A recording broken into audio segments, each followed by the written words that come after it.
বন্ধুরা দেখেন, প্রত্যেকটাই মাথাতে মাথাতে সব ইট রাখা, কত সুন্দরভাবে রাখা। আমি এখানে আসলাম এগুলা দেখে, আরও সামনে আর একটা কিছু সারপ্রাইজ অপেক্ষা করতেছে ভিডিওর, আপনাদের ভিডিও করে আমি দেখাবো ইনশাল্লাহ। আমি ওই উদ্দেশ্যে এদিকে আসলাম। খুব একটা সুন্দর দৃশ্য আমি দূরের থেকে লক্ষ্য করলাম, যে ওইখানে যে দেখি আমি একটা ভিডিও করতে পারি কিনা।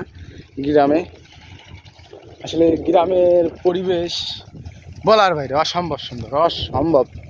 দেখেন এখানে কিন্তু ওই যে কলই, যাকে বলে কলই, আমি কাছ থেকে আপনাদের দেখাই।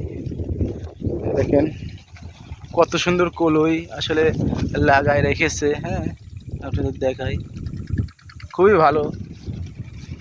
সামনে শস্য আছে। আমি আরও কিছু জিনিস দেখানোর জন্য উদ্দেশ্যে আপনাদের দিকে যাচ্ছি। অথচ এদিকে কিন্তু আমি কিছুই চিনি না আসলে। ভাবতেছি তাই আবার পথমার্গ ঘোলাই না ফেলি, গ্রামাঞ্চলের রাস্তা ঘোলাই ফেলি বিপদ। হ্যাঁ, আপনাদের দেখানোর উদ্দেশ্যে দেখেন এখানে এই যে ভাটায় সব ওই ধুন্দুল লাগানো ছিল, যাকে ধুন্দুল বলে, কেউ পুল্লা বলে। এই যে দেখেন এইগুলাতে কিন্তু একটা ভালো জিনিস আপনার, এই যে এগুলাতে কিন্তু গাছ তাম আছে। আর এগুলা কি বলতে পারেন, হ্যাঁ বন্ধুরা দেখেন এগুলা কি জিনিস, সবই কিন্তু ওই যে আপনার ধনে লাগানো।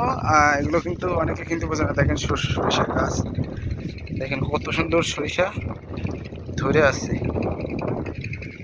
আমি কিন্তু দেখেন এই যে ধান লাগানো, এমনিতে হাঁটতেছি।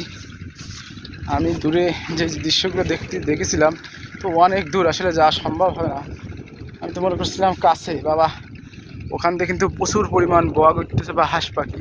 আমি মনে করলাম যে এক ঝাঁক ধরে ওখানে একটু দেখাবো আপনাদের, তো বহুত দূর, এখান থেকে দেখাতে পারবো না, যেহেতু আমার এটা স্যামসাং আইফোন না। আইফোন হলে আমি এখান থেকে আপনাদের জুম করে ভিডিও করে দেখাতে পারতাম। মেলা দূর, অত দূর যাওয়া সম্ভব না।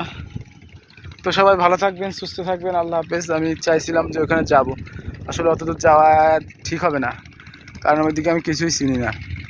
সবাই ভালো থাকবেন, সুস্থ থাকবেন, আল্লাহ হাফেজ। এরকম নতুন নতুন ব্লগ দেখার জন্য আমার চ্যানেলটা সাবস্ক্রাইবার করবেন এবং আমার পাশে থাকবেন। সবাই ভালো থাকবেন, সুস্থ থাকবেন, আল্লাহ হাফেজ।